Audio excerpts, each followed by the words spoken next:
Buongiorno a tutti e bentornati a Val Grande. Come vedete qua a Val Grande non siamo mai fermi, ma perché non è possibile, perché noi siamo sempre qui, pronti a lavorare, perché vogliamo accogliere i nostri ospiti in spazi puliti, ordinati e soprattutto rispettosi dei loro momenti di tranquillità. Infatti stiamo in questo momento riordinando, togliendo le erbe infestanti per allestire gli spazi esterni da dedicare alle nostre serate o alle nostre giornate qui a Val Grande.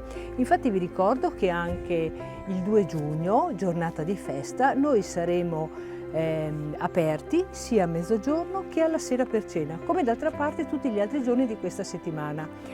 Io lavoro qui, però tra poco fuggo in cucina a preparare i nostri piatti, le nostre paste fatte in casa, i nostri pasticci e i nostri dolci. Se anche voi siete curiosi di assaggiare le nostre preparazioni, vi invito a prenotare il vostro tavolo attraverso i contatti che troverete tra le pagine dei social dove noi siamo presenti o nelle pagine del nostro sito. Ciao, io continuo a lavorare. Ciao ciao!